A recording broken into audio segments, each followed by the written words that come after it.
ব্যক্তিগত জীবনে তিনি ছিলেন টিইসিসি এইচবি রোডের সাধারণ সম্পাদিকা। 2005 সাল থেকে 2014 সাল পর্যন্ত ছিলেন এবং ছাত্র শিক্ষক মধুর সম্পর্ক অবস্থায় প্রয়াত হয়েছেন। রাজ্যের গণ আন্দোলনের অন্যতম নেতৃত্বের ত্রিপুরায় স্থাপিত পিজি সেন্টার এবং ত্রিপুরালীন তীব্র ছাত্র আন্দোলনের সময়ে নেতৃত্বের ভূমিকায় চিত্ত আঢ্য তাদেরও মঞ্চে এসে আসন গ্রহণ করার জন্য অনুরোধ করি। বোধিদিত্তাকেও ফুল দিয়ে শ্রদ্ধা জানানোর জন্য অনুরোধ করছি।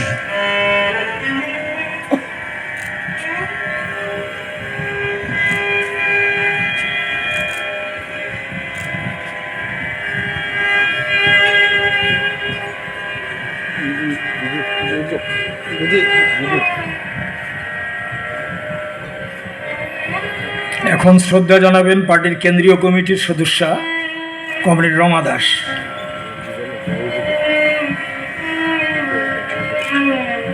স্মরণ সভার সভাপতি কমরেড মানিক দে এবং পার্টির রাজ্য সম্পাদক। তার স্মৃতির প্রতি আন্তরিক শ্রদ্ধা জ্ঞাপন করছি। পরিবার পরিজন এবং তার আরো কাছের বন্ধুদের কাছে গভীর সহযোগিতা জ্ঞাপন করছি। জন্ম এবং মৃত্যু দুটি অবিচ্ছেদ্য শব্দ, একটার সাথে আলিঙ্গনাবদ্ধ, কিন্তু তারপরও জন্ম যেখানে সবার কাছেই সুস্বাগত, সমস্ত জন্মই, কিন্তু মৃত্যু কারো কাছেই কাম্য নয়। এবং সে মৃত্যু যদি হয় কোনো বন্ধু, কোনো কমরেড এবং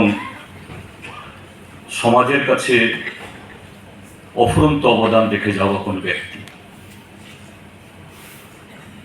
কমরেড সম্রাটদের প্রয়াণ আমাদের কাছে এবং ব্যক্তিগতভাবে আমার কাছেও সেরকমই একটা অপূরণীয় একটা ক্ষতি। কমরেড সম্রাটদের সাথে আমার পরিচয়, ব্যক্তিগতভাবে তার সাথে পরিচয় হওয়ার প্রায় আরো 10 বছর আগে থেকে তার নাম এবং তার কাজের সাথে। 1972-এ আগরতলায় দুর্গাপূজার ছুটির সময়তে দুর্গাপূজা দেখতে এসেছিলাম এবং সে সময়তে এমবিবি কলেজ দেখার জন্য ঘুরতে গিয়েছিলাম। সেখানে রবীন্দ্র হলের দেওয়ালে বিরাট করে লেখা ছিল, যে অনেক দিন ধরে এই দেওয়াল লিখনটা ছিল, যে কমরেড সমরাজ্যকে ছাত্র সংসদ নির্বাচনে সাধারণ সম্পাদকের পদে, জিএসের পদে বিপুল করে জয়যুক্ত করুন। এইভাবেই তার সাথে পরিচয় লাভের প্রায় 10 বছর আগে থেকে তার নাম এবং কাজের সাথে আমার পরিচিতি লাভ। এবং তারপর যখন পার্টিতে সর্বক্ষণের কর্মী হয়ে আসি, অন্তরঙ্গতা, বন্ধুত্ব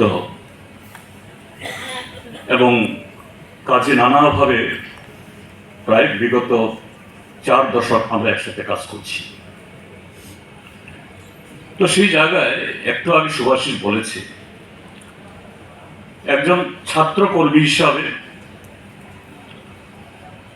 একজন সুসংগঠক, সুবক্তা, সুলেখক, সেই হিসেবে যেমন কমরেড সম্রাটদের পরিচিতি আছে এবং সেভাবে এই পশ্চিম ত্রিপুরা জেলায়, অবিভক্ত পশ্চিম ত্রিপুরা জেলায় বিশেষত